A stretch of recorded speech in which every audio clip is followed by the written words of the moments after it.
What, just in case something really bad did happen that does require a follow-up, Yep. what are best practices around reaching out to people after something that you think has Exactly. crossed the threshold?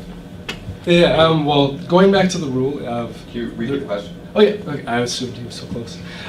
So you make a really big mistake. And we did that actually the first match campaign we did. We said the wrong dates. And technically that would mean the match campaign was already over by the time you received the email. And so that was a big deal. And one of the things we remembered is that there's no such thing as too many emails. So we sent an immediate follow-up email. We actually drafted two. One was to the people who had opened it, just having a little bit more context, and then another to the people who hadn't received it yet. And I don't think there was any effect in the revenue. But the biggest thing was just to remember, if there's a critical mistake, send another email. Like if I'm emailing you and I'll meet you on Wednesday on the 13th, and I'm wrong, do I hesitate in following up? And I think that's the number one rule to keep in mind there.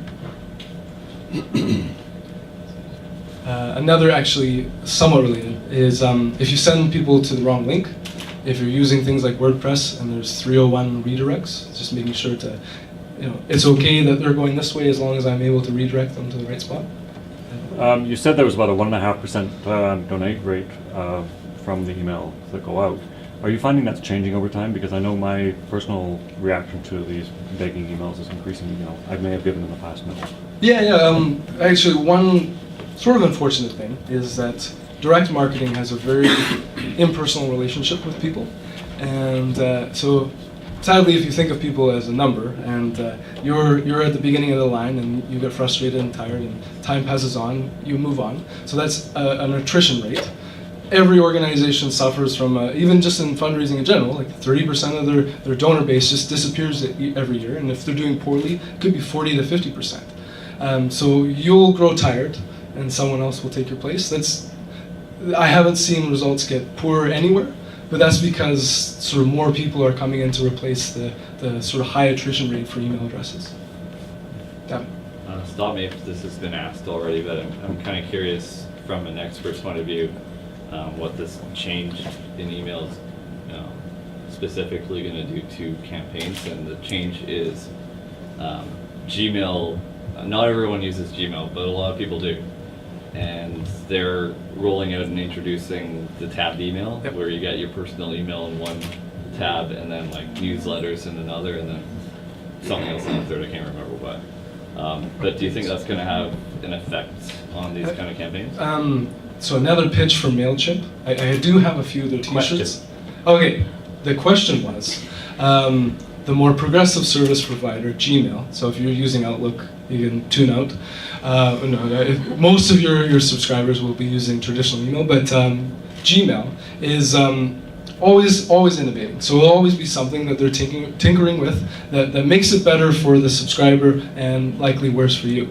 And so now they have tabs that say, here's real email from this person, and here is direct email that is a promotion. And MailChimp has pointed out already that it's had an effect on open rates. It's been a small drop, so it's something to observe. The great thing is that those in their 50s, 60s, and 70s who are traditional donors might not be affected as quickly. But if you're an organization like Lead Now or Open Media, I call them baby donors. You're teaching them to donate for the first time in their 20s, 30s, and 40s, and that might be a huge effect. And then that's part of the important thing about making sure that that's, like the number of emails you're sending is to like generate that loyalty. But. Okay, thanks. On that same topic, I have to bring something. I was wondering your opinion on this about actually sending an email to people you can find who have a Gmail address, and talking about moving an incoming email from the promotions to the personal, and that way and just doing it as an introductory email to them saying, "This happened. We know you're using this. Yeah. Here's how you keep getting our information." Yeah, and that's What are your thoughts on something? And one of the things is you will have to have sent them a few emails that they open first, right? Because otherwise. This is like an example on your. Oh yeah, well I guess if you set up a rule, the one question is you might even be able to do that as an autoresponder rule, but I think there's a data scientist that works at MailChimp that like publishes what they're learning. It really is, like, they would say too soon to say it's having an effect. Like, the one thing is I actually turned off the tabs because I found that really annoying. So it might not be a lasting thing, but it's a good example of testing and just trying to sort of make groups smaller and more personal. Yeah, Avaz this week actually tested an email just like that. They sent out a test to their list saying, all you need to do for this email is respond. You don't need to say anything in the body, but it's just a matter of responding to that message so that you're showing Gmail that you've interacted with that person. My understanding is that it did start to move it from the promotions tab to your primary.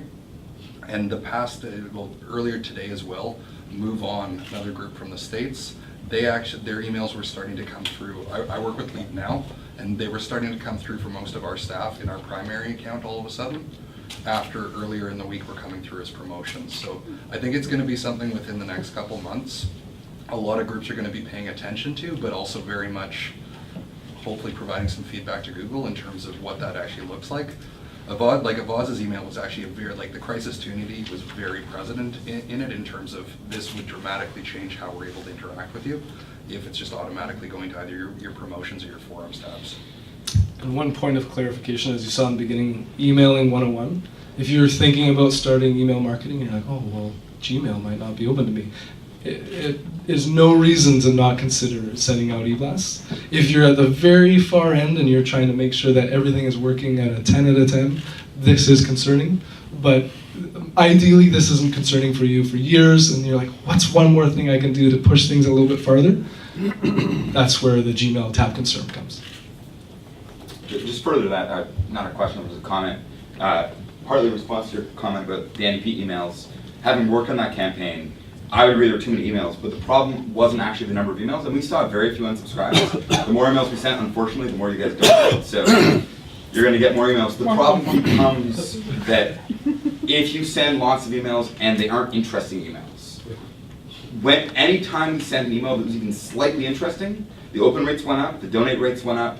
It wasn't that you will never be offended if your friend sends you an email every single day, even if they send you 3 emails a day. If your friend sends you incredibly boring forwards, 3 emails a day, you will very quickly get annoyed with your friend. So the frequency isn't the problem. In fact, some of the work we did showed that higher frequency actually saw significant improvements. We're talking double-digit percentage improvements because people got used to seeing your emails. They got used to opening them. Their spam filters saw them as non-spam, things like that. So being familiar is beneficial. People are more likely, if they get one email out of the blue, they might go, that's weird. But if they're regularly interacting with their emails, it helps. The trick is they shouldn't always be asking for money. They shouldn't always be the same thing. They shouldn't always be boring. Sometimes a boring email is fine, but if you can find something interesting to talk about, that is way more important than the number of emails you send. So it's a hard thing to do. I mean, you may not have anything interesting to talk about, but profiling a donor, profiling a campaign is often going to be your best way to fundraise on an email. But in the end, you send a ton of emails, and the reality is very few people unsubscribe, and in fact, a number of the people who complain still donate. The people who complain the most are your most heavily engaged people, and if someone is really, really never going to donate again after complaining, you can add them to a list that says only send them 1/10 of our emails. I mean, you can do that with MailChimp or even Constant Contact. You can segregate your lists out in ways like that. So don't be afraid to send a lot, just send good quality email. And then one of the great things about email is it's not a new way to communicate, and it's not a new way to fundraise. And so one of the basic fundraising principles is someone is most likely to donate when they've just donated. And so like one of their incentives to continue to go is to work people down this joyful path of giving. And part of the philosophy is like it should be enjoyable to receive emails from you. Like if I'm passionate about cats, send me lol cats. Right? Like if I'm passionate about helping people who are poor in my city, when you email me about a way to change that or get involved, that isn't offensive. And to ask me for money and have a tangible reason to use it, it should be an opportunity and not like, don't ever think of it as, oh, I'm going to burn these people, because fundraising language is meant to be opening up an opportunity for someone to be generous. And as a group, we're trying to help people be more generous. Right? Just a comment on that. There was an organization that I donated to another country that I was living in, and I immediately got it was online, you donate, and you're immediately sent to a page that said, that's great, could you give a little more?